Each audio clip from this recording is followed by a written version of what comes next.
In a tiny, forgotten town in the Brazilian countryside, São Bento do Norte, there's a story everyone knows by heart. You don't go into the forest after sunset. They say that when the sun slips behind the hills, the Curupira awakens. Lucas, a biology student in his early 20s, wasn't a believer. He was there for fieldwork to study the fauna in a nearby forest reserve. The villagers warned him, of course, don't go into the forest at night, they'd say. He just laughed. He put his faith in science, not in goblins with backward-facing feet. His first night, he set up camp by a stream. The steady murmur of the water was comforting, but at 2 a.m, a noise startled him awake. Something was moving through the tree's light, quick, too agile to be just the wind. He figured it was an armadillo or a monkey. He flicked on his flashlight, and the sounds stopped. The silence that followed was absolute, pierced only by the thudding of his own heart. The next morning he found them tracks, small, clear, and turned backward. He let out a nervous laugh. "Someone's playing a trick on me," he muttered, but deep down a seed of unease had been planted. Something was watching him. On the second day, Lucas got lost. He could have sworn he'd marked his path with bright red ribbons, but they were all gone. He walked for hours, shouting until his throat was raw, but the forest seemed to be repeating itself. The same trees, the same rocks, over and over. It felt like he was walking in circles. Night fell with a terrifying speed. The sky bled into a deep, bruised blue, and a strange smell of burning hung in the air. Then he heard it. Laughter, a child's laughter, echoing through the tree trunks. He spun around, his flashlight beam trembling in his hand. That's when he saw it. A small figure with hair like fire, pulsing with an inner light. Its reddish skin glowed in the twilight, and its eyes were like 2 burning embers.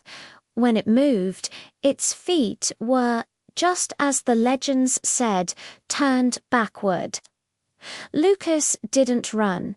He was frozen, paralyzed. He felt the very ground pulse beneath him, as if the forest was breathing in sync with his fear. The Curupira smiled, a smile that was entirely not human, and whispered in a voice that was both playful and ancient, "You burned the green." Lucas tried to explain, to defend himself, but no words would come out. The Curupira simply pointed to the ground. The dry leaves he'd used to light his campfire were scattered, and the surrounding trees bore fresh grey scorch marks.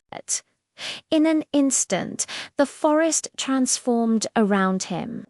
Roots twisted into grotesque shapes, branches wove together, forming a living, breathing tunnel. The forest was swallowing him whole. The days that followed, if they were days at all, were a blur of confusion.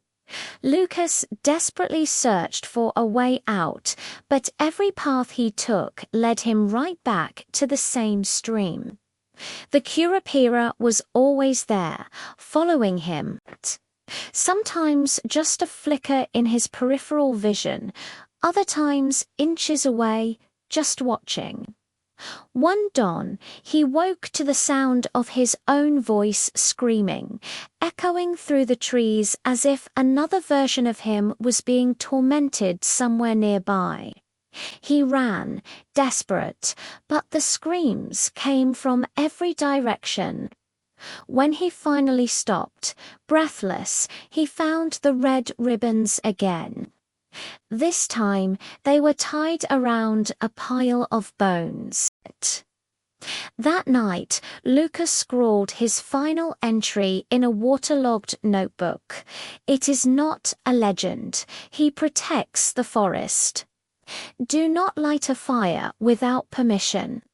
If you hear laughter, do not run. Just close your eyes. That notebook was found months later by a group of scouts.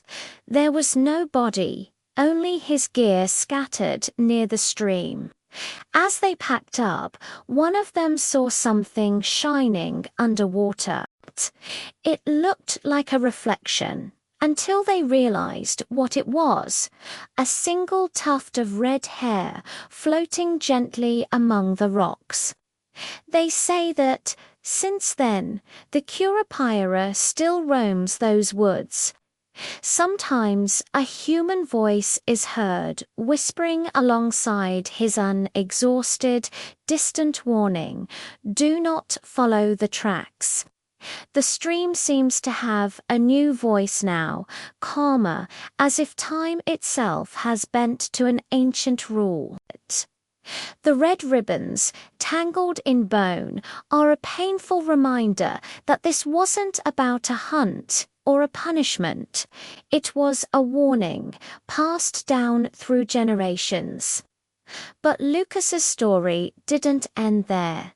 The days became a puzzle. He started noticing patterns. The burning smell that never faded, the tracks that always formed a perfect circle around the stream. In his notebook, he began describing something beyond fauna presence that was part tree, part water, part wind.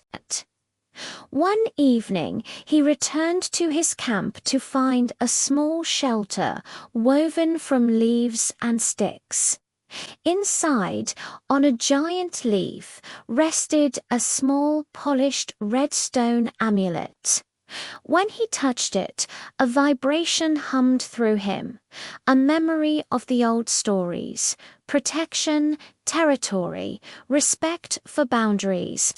The next morning, the Curupira appeared, not as a threat, but as a reluctant guide.